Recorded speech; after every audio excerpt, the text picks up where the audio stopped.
Hello, my name is Isabella Ochalik, and I am a freshman honors student at Marymount University. Today, I will be discussing the effect of food insecurity and malnutrition on children's health during the critical period of development. This presentation is based on a paper I wrote for my Food Ethics and Society seminar. At the end of the semester, we had to select a problem facing our society, investigate it, and propose potential solutions.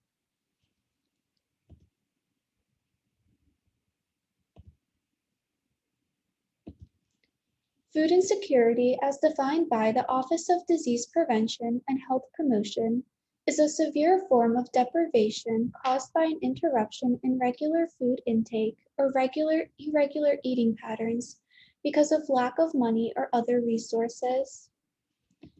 The United Nations reports that 2 billion people worldwide suffer from food insecurity.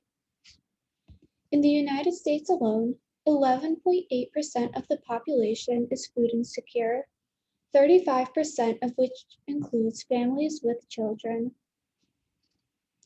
Food insecurity within the family often involves self-sacrifice, especially with the escalation in numbers given the COVID-19 pandemic. Women, especially mothers, are the most susceptible to nutritional instability.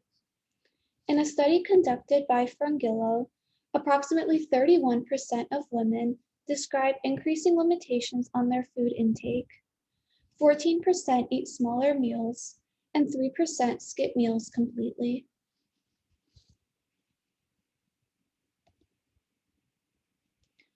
Children in the critical period of development are food insecurity's most vulnerable victims.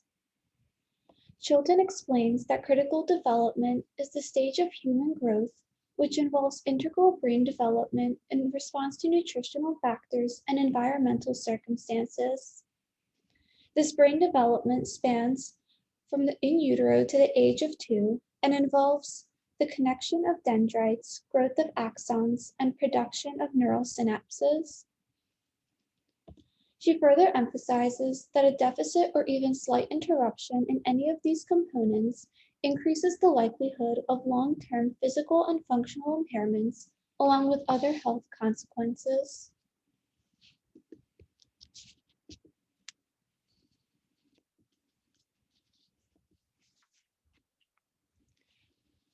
Children in the critical development are at such high risk because maternal nutrition plays an integral role in the development of the fetus.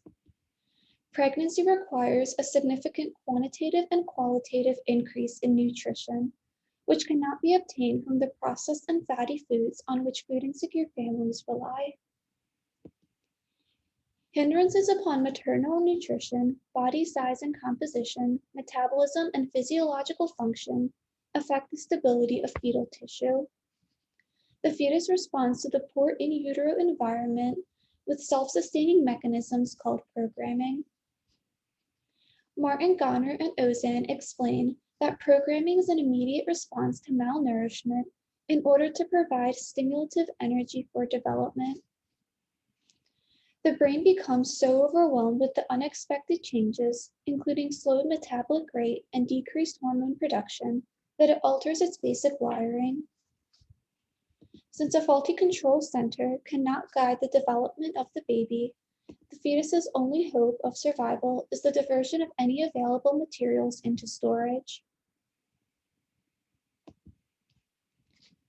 The neurological and functional damage evolve into postpartum impairments.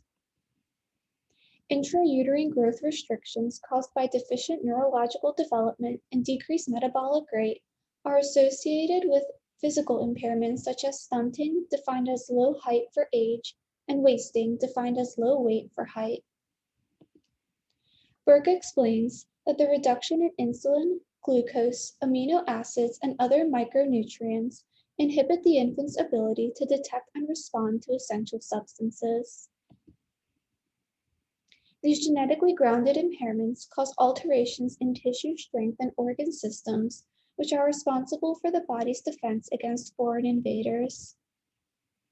Castro reveals that 23% of newborns suffer from compromised immunity in the respiratory system. This is often exhibited through severe conditions, including respiratory distress syndrome and chronic lung disease. These neurocognitive and developmental outcomes are so severe because the time frame to address them is much lower than previously presumed.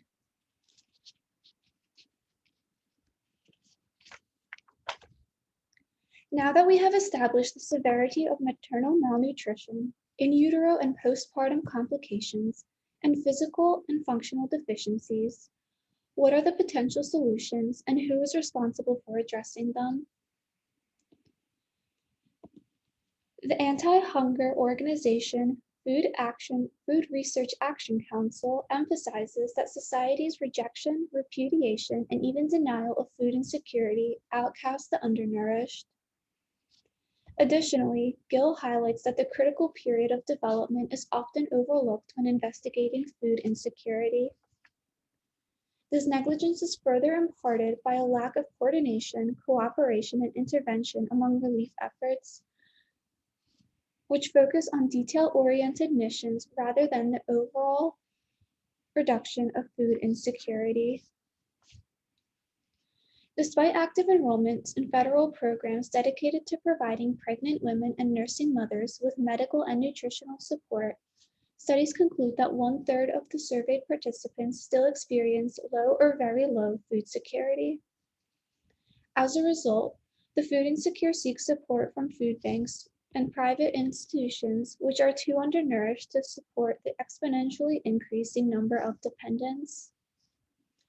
Such disregard makes it impossible to cultivate a supportive environment which administers to the well-being of the most vulnerable members of society.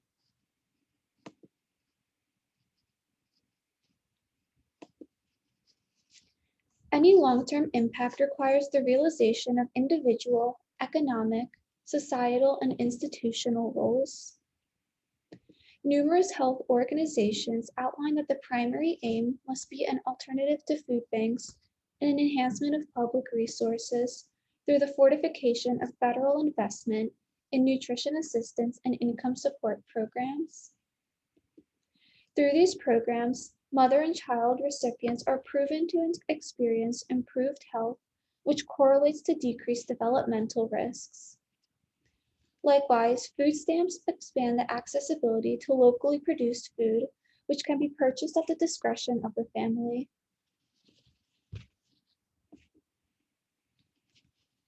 Frangillo investigated another potential solution aimed at promoting placental and fetal health among food insecure families, known as nutrition-focused antenatal care.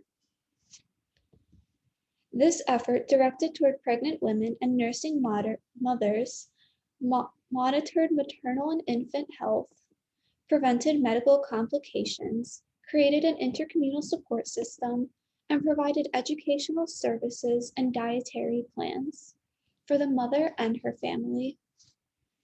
As the mother's needs became prioritized through guided self-sustainment, the mothers experienced better dietary quality and less food insecurity. The mothers praised the decreased anxiety and uncertainty even after the delivery of a healthy, fully developed baby, and an overall shift in societal norms as the community mobilized to provide them with extra assistance. Given the overall effectiveness of these interventions, it is necessary to continuing such holistic and potentially low-cost strategies. With the increasing correlations between food insecurity and deficiencies in child development during the critical period, there is no miscalculation of the severity of malnutrition. Fortunately, the consequential early developmental threats are both remediable and preventable if immediate actions are taken. Although this dynamic issue demands numerous and potentially financially hefty adjustments and societal reconstruction, the prospective advantages outweigh all the costs. By providing essential nutrition to food insecure pregnant women, the developmental path of the fetus would not be compromised. Furthermore, the establishment of a reliable system of subsidies and education would provide a holistic approach to reducing household food insecurity. In turn, the cycle of malnutrition is bound to break and the dignified protection of valuable lives is ensured. Thank you so much for taking the time to listen to my presentation. If you have any questions, please leave a comment down below or reach out to me directly at Isabella_Ochalik at marymount.edu.